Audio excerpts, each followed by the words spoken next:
guys, welcome back to my channel. This is the video of a random Tuesday vlog of 9 to 5 working women. Morning ஏஞ்சதுலேருந்து work முடியுது வரைக்கும் இன்னைக்கு ஃபுல்லா என்னெல்லாம் பண்ணேன், எப்படிலாம் ஒர்க் பண்ணேன், எப்படிலாம் என்னோட ஹோல் ஒர்க்கை வந்து மேனேஜ் பண்ணேன் அப்படின்றத இந்த வீடியோல பார்க்க போறோம். This is gonna be the voice over video. Just a girl next door பேசிக்கிட்டே ஒர்க் பண்ற மாதிரி ஒரு வீடியோ நீங்க எக்ஸ்பெக்ட் பண்றீங்க அப்படின்னா இந்த வீடியோ உங்களுக்கு கரெக்டா இருக்கும். Any delay, let's move on to the video. Good morning ஏஞ்சதுமே ஃபஸ்ட்டு வேலை டோஃபோ கொஞ்சது தான். எந்திரிச்ச சவுண்டு கேட்டதுமே அங்கேருந்து ஓடி வந்துடுவான். அவனை ஃபுல்லாக கொஞ்சி தீத்திட்டு நெக்ஸ்ட் நம்மளோட மார்னிங் ரொட்டீனுக்கு வந்து போயாச்சு. ஃபஸ்ட்டு வந்து ப்ரஷ் பண்ணுறது நமக்கு ரொம்ப ரொம்ப நல்லது, நம்ம கூட இருக்கிறவங்களுக்கு நல்லது. அண்ட் அதுக்கப்புறம் வந்து தலையெல்லாம் நல்லா ஃபுல்லாக சீவி ஒரு கொண்டையை போட்டதுக்கப்புறம் தான் நான் ஒரு பெண்ணாகவே உணர்வு அப்படின்ற மாதிரி வேலை பார்க்குறதுக்கு தயாராகிறதுக்கு நல்லா கொண்டையை இழுத்து போட்டு கட்டியாச்சு. மார்னிங் ஏஞ்சதுமே எம்டி ஸ்டமக்கில் வாட்டர் குடிச்சா ரொம்ப நல்லதுன்னு சொல்லுவாங்க. ஆனால் சின்ன வயசுலேருந்து அதை ப்ராக்டிஸ் பண்ணணும்னு நினச்சாலும் அதுக்கப்புறம் நான் விட்டுருவேன் பாதியிலேயே. பட் இப்போ தான் வந்து ப்ராக்டிஸ் பண்ணி முடியல. அப்போது இந்த ஹாஃப் பாட்டில் தான் முடிஞ்சு, பரவாயில்ல. அதே மாதிரி மார்னிங் ரொட்டீனில் ரொம்ப ரொம்ப இம்பார்ட்டன்ட் ஃபேஸ் வாஷ் கூட. ஏன்னா நைட் அக்யூமுலேட் ஆன ஆயிலாக இருக்கலாம், ஸ்கின் கேராக இருக்கலாம், அதெல்லாம் ஃபுல்லாக வந்து வாஷ் பண்ணிட்டு தான் நெக்ஸ்ட் நீங்கள் ஸ்கின் கேராக இருக்கலாம் எதுவாக இருந்தாலும் பண்ணணும். ஸோ எந்த ஒரு ஜென்டிலான ஒரு கிளென்சர் அதை யூஸ் பண்ணி நல்லா, அதுவும் சும்மா போனதுமே வாஷ் பண்ணிட்டு வரக்கூடாது, நல்லா சுத்தமாக ஃபுல்லாக வந்து நீட்டாக வாஷ் பண்ணி ஃபேஸ் வாஷ் பண்ணிட்டு தான் வந்து அந்த டேவை வந்து ஸ்டார்ட் பண்ணணும். அப்படி பண்ணிங்கன்னா உங்களுக்கே ஒரு ஃப்ரெஷ் ஃபீல் கிடைக்கும். அலுப்பு பண்ணிட்டு பண்ணாமல் இருக்கக்கூடாது. ஸோ ஒரு ஃப்ரெஷ் ஃபீல் இப்போ தான் உண்மையாகவே எனக்கு வந்திருக்கு. அதுக்கப்புறம் நான் என் ஃப்ரெண்டு ஆரம்பிச்சிருக்கிற ஒரு ஐரா அப்படின்ற ஒரு கம்பெனிலேருந்து ஆர்கானிக் ஃபேஸ் பவுடர்ஸ் இதெல்லாம் வந்து வாங்கியிருந்தேன். ஸோ அதுலேருந்து வந்து நீம் பவுடர், சாண்டல்வுட் பவுடர், அதுக்கப்புறம் ஆரஞ்ச் பீல் பவுடர், வேறு என்ன போட்டேன், ஹைபிஸ்கஸ் பவுடர், அப்புறம் டர்மரிக் பவுடர், இதெல்லாம் வந்து நல்லா போட்டு மிக்ஸ் பண்ணி அதுக்கப்புறம் விஷ்கேரோட ரோஸ் வாட்டர் இருக்கும், அதுவுமே செம்ம ஃப்ரெஷ்ஷாக இருக்கும், டிஸ்டில்டு பியூர் வாட்டர் தான். ஸோ அதையும் கொஞ்சம் ஆட் பண்ணி நல்லா ஃபுல்லாக மிக்ஸ் பண்ணிவிட்டு என்னோடய ஃபேஸ் ஃபுல்லாக அப்ளை பண்ணிக்கிட்டேன்.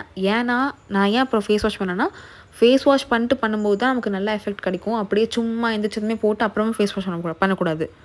வேப்பியில் எடுத்துக்கு அப்படி தான் இருக்கேன் ஃபேஸு.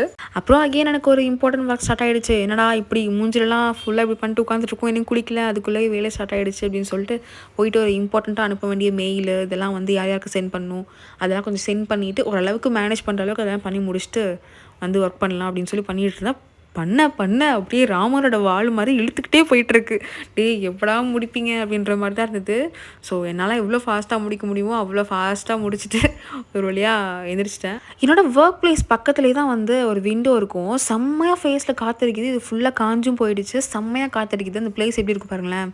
எனக்கு ரொம்ப ரொம்ப பிடிச்ச பிளேஸ்னால் என்னோடய வீட்லேயே வந்து இந்த பிளேஸ் தான். இது என்னோடய ஒர்க் பிளேஸ். நான் ஒரு ஏஸ்தட்டிக்காக என்னோடய ஒர்க் பிளேஸை மாற்றி வச்சுருக்கேன். அதோட இந்த விண்டோ வேறு இருக்கிறதுனால எனக்கு ரொம்ப ரொம்ப பிடிக்கும். இப்போ வேறு காற்று வேறு செம்மையாக அடிக்குது. அப்போ இவனை பார்த்தா வெயில் அப்படியே கோல்டன் ஸ்பேரோ அப்படின்ற மாதிரி மெடுத்துட்டு உட்காந்துட்ருக்கான். என்னடா பண்ணுறேன்னு கேட்டால் அங்கேருந்து ஓடி வரான்.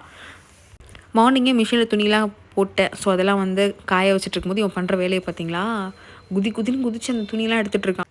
போர் அடிக்கிறதே தெரியாது. பட் சம்டைம்ஸ் நம்ம ரொம்ப பிஸியாக ஒர்க் பண்ணுறம்போது இது ஏன்டா இப்படி தொல்லை பண்ணுற அப்படின்னு தோணும். அதுக்கப்புறம் சரி ஓகே, அவனுக்கும் என்ன விளையாட்டு இருக்குது, இதெல்லாம் இருந்தாலும் சின்ன சின்ன விளையாட்டு, சின்ன சின்ன ஹாப்பினஸ் இல்லையா. அதுவும் இப்போ தான் வந்து ஒரு சின்ன டீனேஜ், அவனோட ஏஜை பொறுத்த வரைக்கும் என்ஜாய் பண்ணிட்டோம் அப்படின்னு சொல்லி நானும் வந்து விட்டுருவேன். சரி ஓகே அப்படின்னு சொல்லிட்டு செப்பலை தூக்கிட்டு ஓடுறான் பாருங்க. இதுக்கப்புறம் வீடு மாப் பண்ண வேலை இருந்தது. இதுக்கப்புறம் வீடையும் கொஞ்சம் மாப் பண்ணிவிட்டு குளிச்சுட்டு வந்துட்டேன்.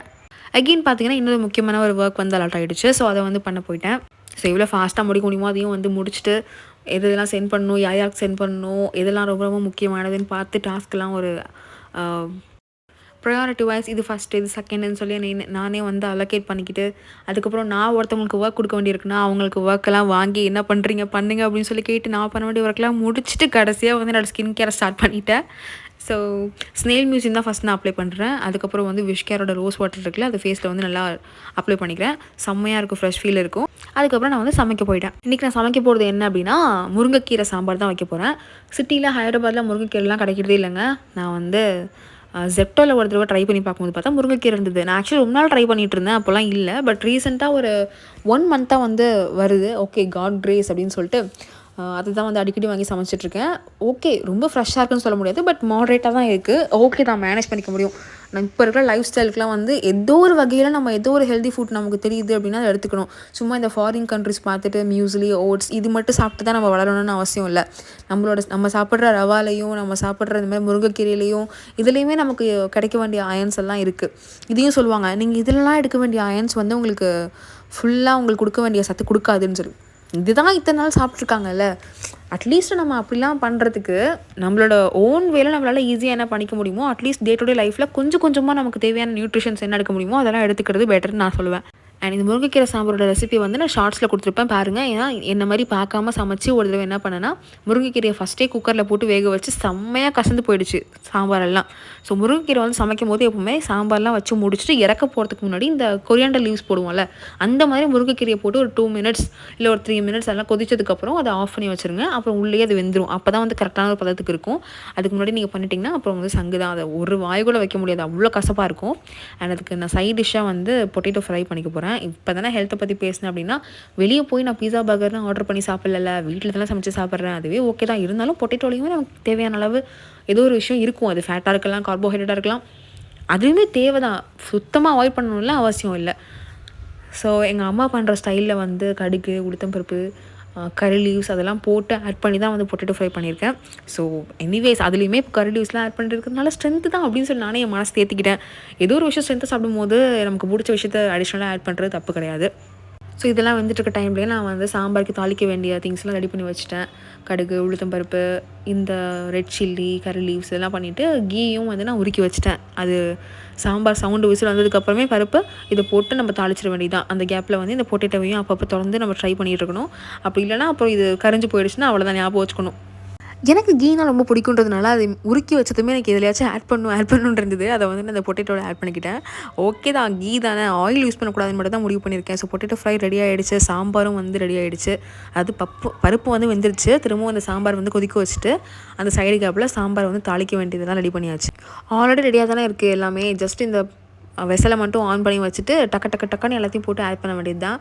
அதே மாதிரி ஃபஸ்ட்டு கீயை ஊற்றியாச்சு. ஹீட் ஆனதுக்கப்புறம் நம்ம ஆல்ரெடி எடுத்து வச்சுருக்கிற பொருளெல்லாம் போட்டு லைட்டாக அப்படியே ஓகே ஆனதுக்கப்புறமே ஆஃப் பண்ணிவிட்டு, ஏன்னா ரொம்ப கரைஞ்சிச்சுன்னா சாம்பார் அந்த ஸ்மெல் வரும். ஸோ ஓரளவுக்கு இருக்கும்போதே தாளித்து அதில் ஊற்றி அது கொதிச்சிட்டே இருக்கும்போது அதே பெசலில் ஆல்ரெடி வந்து கீலாம் இருக்குது. ஸோ அதிலே வந்து நான் லைட்டாக எக் ஸ்க்ராம்பிள் பண்ணிக்கிட்டேன். ஸோ பெருசாக எதுவும் பண்ணல, எக் புர்ஜி மாதிரிலாம் பண்ணல, just limited egg scramble, salt மட்டும் போட்டு நல்லா ஸ்க்ராம்பிள் மாதிரி பண்ணிக்கிட்டேன். அதுக்கப்புறம் நான் சொன்ன மாதிரி லாஸ்ட்டாக இந்த கரி லீவ்ஸ் ஆட் பண்ணி ஃபுல்லாக வந்து லைட்டாக கொதிக்க வச்சு ஸ்டவ்வை வந்து ஆஃப் பண்ணுற வாட்டி தான் ஆஃப் பண்ணிவிட்டா அது உள்ளேயே கொஞ்சம் கொஞ்சமாக வெந்து முருங்கைக்காய் சாம்பார் ரெடி ஆகிடும். ஸோ இன்றைக்கி லஞ்சுக்கு முருங்கைக்காய் sambar, egg scramble and potato fry தான். இன்றைக்கி வந்து எனக்கு ஒரு பிஸியான டே அப்படின்றதுனால என்னோடய ஸ்கின் கேரை கூட நான் வந்து வரிசையாக பண்ண முடியல. ஸோ இப்போ தான் வந்து ரிமைனிங் ஸ்கின் கேர்லாம் வந்து கண்டினியூ பண்ணிகிட்ருக்கேன். அண்ட் ஸ்கின் கேர் வீடியோஸ்லாம் வேணும் அப்படின்னா நான் வந்து என்னோடய ஷார்ட்ஸில் ரெகுலராக போட்டிருப்பேன். அண்ட் இதை பற்றின டீட்டெயில்டு லாங் வீடியோஸ் கூட என் சேனலில் இருக்குது, செக் பண்ணி பார்த்துக்கோங்க. அவ்வளோதான், இம்பார்ட்டண்ட்டாக ஒர்க்குக்கு முன்னாடி முடிக்க வேண்டிய ஒர்க்கெல்லாம் முடிச்சாச்சு. இதே மாதிரி ஒரு girl next door vlogs, chit chat, beauty care, skin care, hair care and product review இந்த மாதிரி ஒரு சேனல் நீங்கள் எக்ஸ்பெக்ட் பண்ணுறீங்க அப்படின்னா இந்த சேனல் உங்களுக்கு கரெக்டாக இருக்கும். அவ்வளோதான், இதே மாதிரி இன்னொரு productive டேவோட vlogோட I'll see you in the next video. Until then, bye bye from Aishu with a warm virtual hugs to you guys. Bye bye.